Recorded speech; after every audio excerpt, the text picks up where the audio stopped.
the flood control project done in the city of Manila 2022, 2023, 2024, and 2025, amounting to more or less 14 billion done in Manila. So most of it finished already. Bumaha ng pondo sa Maynila, bumaha pa rin sa Maynila. Now, itong lahat ng ito ay walang permit sa lungsod. Yes, we are investigating them, and they are also being investigated by the Office of the President. But that is the thing of the past. Sad to say, ulitin ko, bumaha ng pondo sa flood control sa Maynila, amounting to 14 billion, and yet the people of Manila and those people studying, working, doing business, going in and out of Manila continue to suffer with the flooding.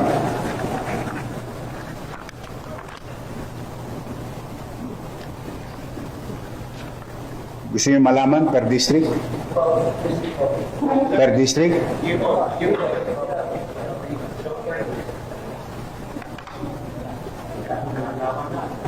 Yun na lang.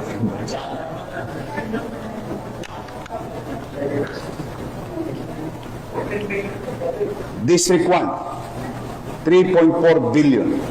District 2, 2 billion and 59 million. District 3, 4.2 billion. District 4, 1.3 billion. District 5, 1.1 billion. District 6, 2 billion and 60 million. Total of 14 billion, 313 million, 132,309 pesos and 12 centavos from project allocation for the year 2022, 2023, 2024, and 2025.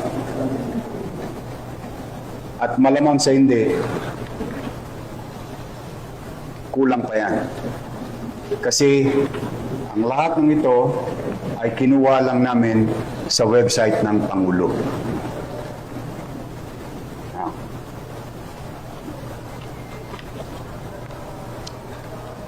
Yun ay nakaraan.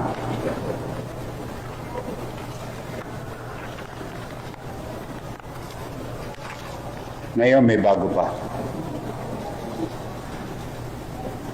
112 new ongoing projects without permit, without paying regulatory fees for the local government of Manila. Particularly contractor's tax.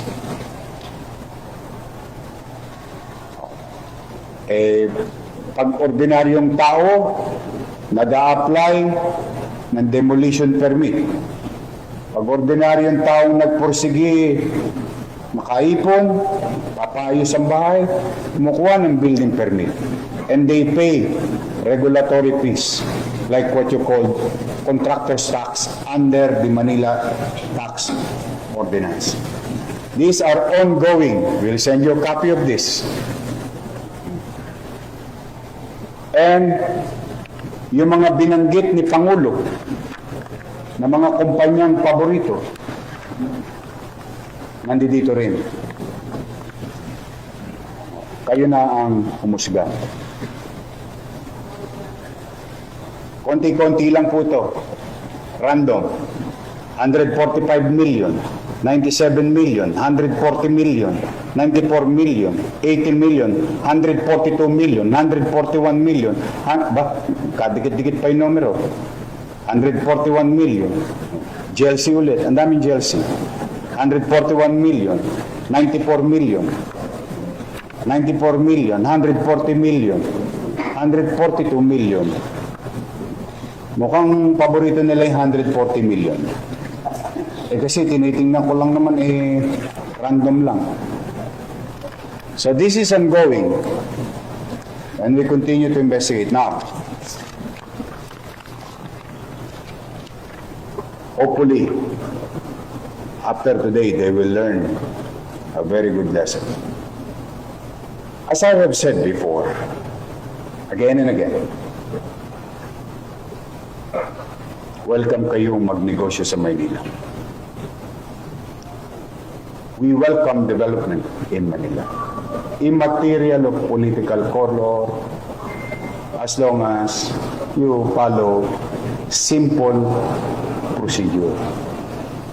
Ang masakit yung pagka-ordinaryong tao, hirap na hirap kumuha ng permit sa Maynila o sa local government. Pero pagka malalaking kumpanya, parang pinabaliwala nila ang pamahalaan. So, we are investigating that. Yes, Sian. Last question from me. Sure. So, right now, tanong po, Yorme, sino ang Pilinong dapat sisihin sa pagbaha sa Maynila? Well, as far as ayokong pangunahan ng Pangulo sa investigasyon na ginagawa. I think they have more resources to tell the people who is liable or not, who've done projects properly o baka meron ding guni-guni. If I may borrow the words of the President. No? But first things first, yung para muna sa aming mga taga-Maynila. Mauna muna ang taong bayan. Nagagamit ang building na iyon sa pangaraw-araw na pamumuhay ng komunidad sa Santa Cruz.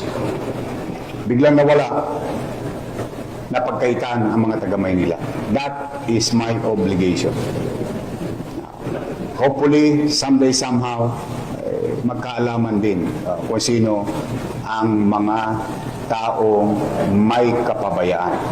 For now, it's very clear from your city government of Manila that there is liability on the part of the contractor. There are hundreds more, or a little over and under 100 contractors doing infrastructure projects from the national government. Of course, we'll go after them. The same banana.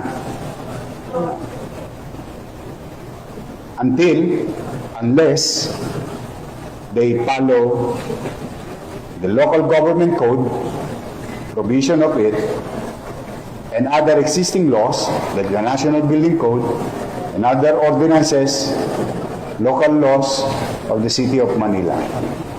Now, gusto ba namin silang sampahan lang ng kaso? Hindi po. Kaya lang, parang gusto nilang parang siguro nasanay silang walang umahabol sa kanila. Ngayon, I think they should learn their lesson very well. Welcome silang kumuha ng permiso sa Maynila at magbayad ng obligasyon sa siyudad ng Maynila. We will welcome them, each and every one of them, if they follow procedure.